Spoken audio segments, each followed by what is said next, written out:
Salut! Bienvenue dans ce premier bric-à-brac culturel. C'est un petit rendez-vous tous les 2 mois qu'on va faire sur des petits trucs culturels qui nous a pu nous toucher ou qu'on a découvert ces 2 derniers mois. Et du coup on a plusieurs catégories et on va tout de suite commencer avec la catégorie film. Moi je vais vous parler du premier film. Un film que j'avais découvert parce que justement c'est un groupe que j'adore.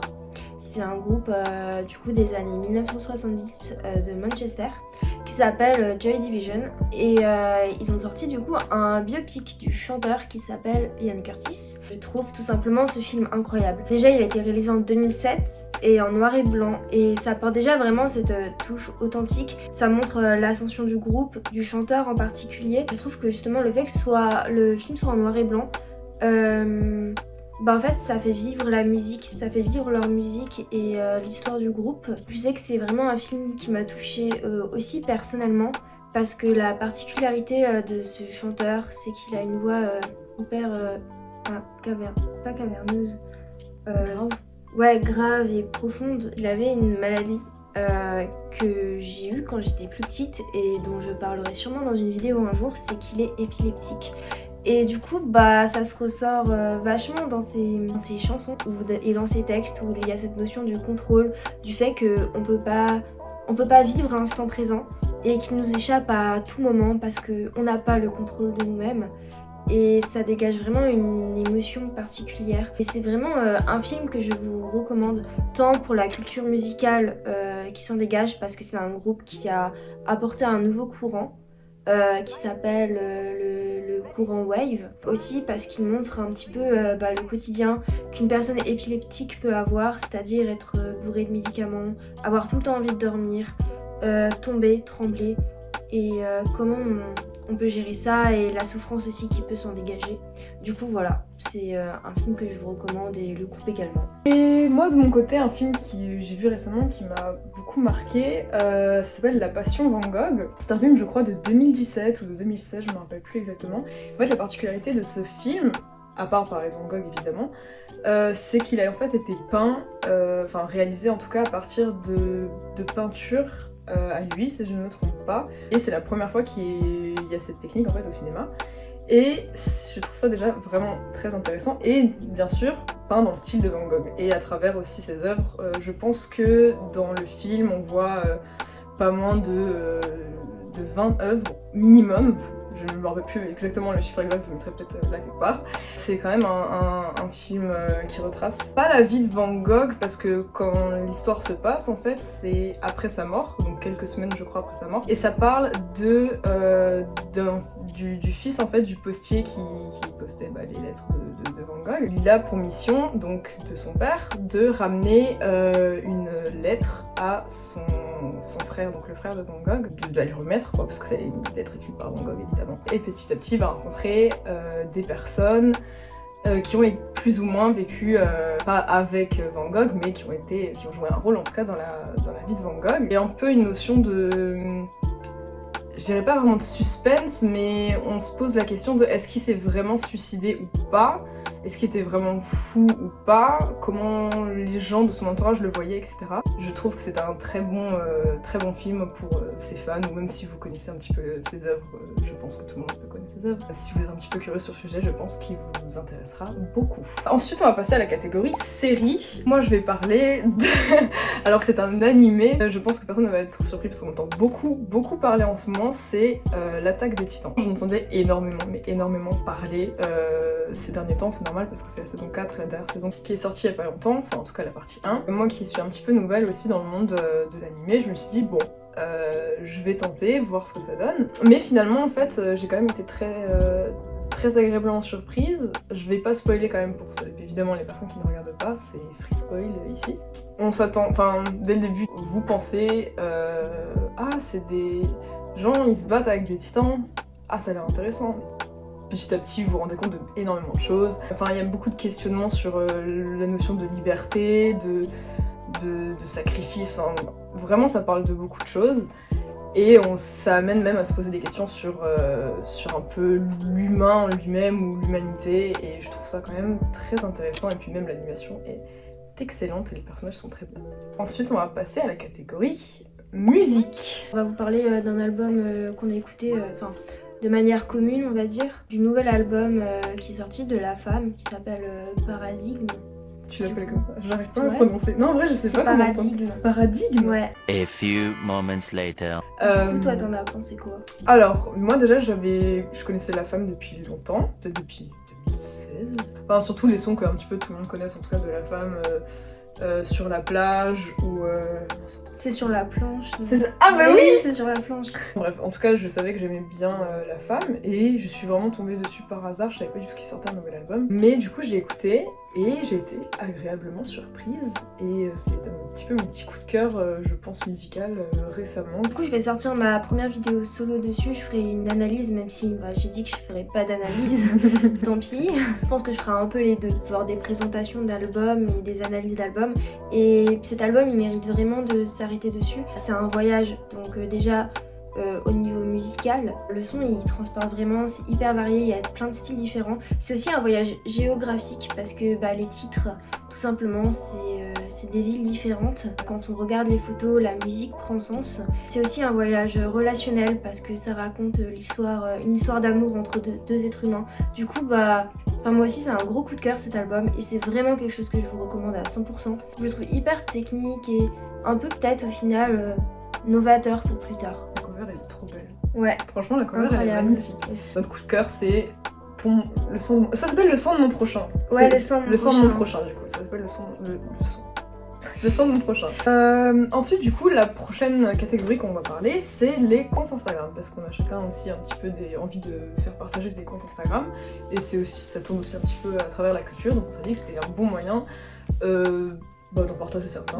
Et puis même parce que les gens s'expriment aussi là-dessus et il y a des trucs aussi hyper intéressants. Je vais commencer moi par parler de La Machine Infernale. Alors c'est un compte Instagram tenu par une femme qui s'appelle Capucine. Déjà son feed Instagram est très très beau et en fait il est très travaillé parce que la couverture, je sais pas si on appelle vraiment ça comme ça, mais par exemple il y aura une petite forme et plus tard, c'est les autres publications, il y aura la forme de l'autre, enfin vraiment c'est aussi très visuel, ça se voit qu'elle prend vraiment du temps à faire ses publications, ça se voit qu'elle prend du temps à faire un montage et tout, et c'est vraiment sympathique, et ce qui est cool c'est qu'elle parle de cinéma, donc à peu près en tout genre, de culture et aussi de féminisme, et ça c'est vraiment cool. Dernièrement par exemple, elle parle aussi de lecture, donc elle a fait sa petite lecture du moment, ou même ses playlists, ce qui est cool aussi si jamais vous les connaissez. D'ailleurs, dans ses playlists, elle avait parlé de La Femme. Ah, je te jure. Bah voilà. Vraiment, ou même en même parfois... temps, c'est féministe La Femme.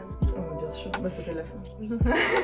J'aime beaucoup son compte Instagram, elle est trop mignonne, ses stories sont trop bien, et c'est vraiment un plaisir pour les yeux de lire ce qu'elle écrit tout simplement, et puis c'est pas vraiment des gros pavés que vous lisez, genre des grosses critiques ou des trucs comme ça. C'est vraiment très, très léger à lire et c'est vraiment sympathique, je vous conseille son compte. Moi, c'est pas du tout un gros truc ou quoi, hein. C'est juste qu'un jour, dans une story...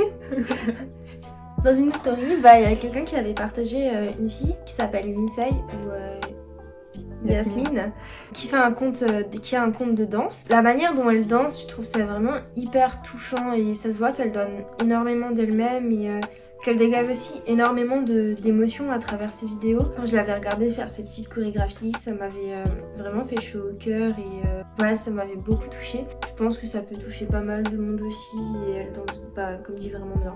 Ensuite, la prochaine catégorie, c'est la catégorie application. On a chacune trouvé une petite application ces derniers temps, dont on va évidemment vous parler. C'est ma coloc, donc gros big up à elle qui m'a montré. Je te ship ton idée, voilà. Charline, coucou. Elle m'a montré une application qui s'appelle Tubi. Et en fait, cette application, franchement, faut que vous l'installiez tous.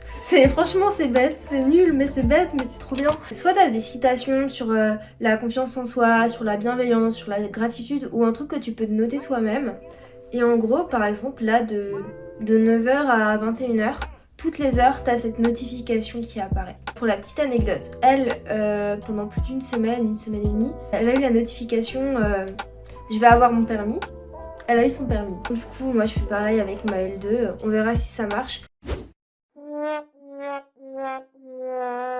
Je trouve que ça donne vraiment confiance en soi et c'est hyper motivant. C'est vraiment un truc un peu bête mais que vraiment je vous recommande à 100%. Je pense aussi que ça fait croire à ton cerveau que c'est Ouais. vrai aussi, genre tu finis par y C'est croire ça. toi-même en fait. Parce que ça devient une habitude d'avoir ça, du coup bah tu te dis tranquille. Et... enfin tranquille. Non mais voilà. Et ensuite pour ma part, je pense que vous en avez peut-être entendu parler, c'est une application qui vous rémunère pour marcher. Alors ça s'appelle WeWard, ça fait un petit peu du bruit quand même depuis quelques semaines, voire peut-être quelques mois. J'ai aussi du coup. Voilà. Bon alors par contre ça met du temps, je sais que ça fait 1 mois que je l'ai et je crois que je suis seulement à 2€ et quelques. Bon après j'avoue que je marche peut-être pas tous les jours non plus. Ça marche en fait par le système de points et par palier. Le premier palier c'est 1500, ensuite c'est 3000, c'est 6500, 10 000 et après je me rappelle plus trop, je suis jamais allée au-delà. C'est dur. Mais du C'est coup... déjà pas mal. Il y a un début d'entretien. Si vous marchez beaucoup, ça peut quand même être bénéfique et puis même je trouve que ça vous motive en fait à marcher plus que par exemple le transport en commun. En général vous prenez le bus, voilà ça prend 10 minutes et de marcher ça vous met 30 minutes. Et bah écoutez, marchez, vous aurez des points, de l'argent et vous aurez éliminé quelques calories. Ce qui est cool aussi c'est qu'il y a des petits challenges par exemple, valider vos pas entre midi et 13h, vous gagnez un certain nombre de points qui se retranscrivent du coup en argent. Et enfin voilà, il y a des petits challenges. Voilà du coup pour les applications. Et la dernière catégorie qu'on aura c'est Petite anecdotes, parenthèse. anecdotes culturelles. C'est pour se coucher moins bête. J'avais justement récemment appris en cours que la peine de mort, du coup, qu'on connaît tous, 1980, par le ministre de la Justice, cette idée ne date pas du coup de si récemment. En réalité, elle date de la Révolution, ce que je trouvais surprenant. Elle a été défendue par le gars qui a initié la terreur et qui a promouvu la guillotine, donc Robespierre. Ça avait été pensé dans les idées révolutionnaires, mais en gros, ça n'a pas été appliqué parce que c'était trop compliqué. Du coup, il y a un petit médecin qui a dit, bon tranquille, on va couper les têtes de manière égalitaire et du coup, on va installer la guillotine. C'était la mort idéale de l'époque parce que le peuple n'était pas mort de la même manière que les nobles, où les nobles avaient la tête coupée à la hache. Je trouvais ça assez surprenant et j'avais envie de vous le partager. Et du coup en mode la hache c'est mieux. Ouais, parce qu'en gros le peuple il était grave torturé. Genre il avait la marque au fer rouge et il avait d'autres peines. Je pensais pas que la hache, si t'étais noble, on prenait la hache et pas la guillotine. Ça fait moins mal. Ah bon ? Ça fait moins mal que d'abord te faire graver ou d'abord te faire mutiler ou écarteler. Ça c'était vraiment des morts... populaires, des morts pour les petits gens du peuple. Les nobles, non, ils avaient la tête coupée à la hache. Et voilà, et là le fait que tout le monde ait la tête coupée à la hache et publiquement, que tout le monde pouvait voir ça, c'était vraiment représenté comme un truc... c'était le peuple quoi, la nation entière. Je pense qu'on a terminé. Voilà, on a fini. Voilà, j'espère que ce premier épisode vous aura plu et que les autres vous plairont tout autant. Et en attendant, nous on se retrouve bientôt pour nos vidéos respectives. Donc elle a déjà annoncé, je pense, sa petite vidéo sur la femme. Du coup, n'hésitez pas à l'écouter. Et après, à écouter son analyse. Ça, c'est bien ça. Mais du coup, voilà, j'espère que ça vous aura plu. Et voilà, à la prochaine. Salut!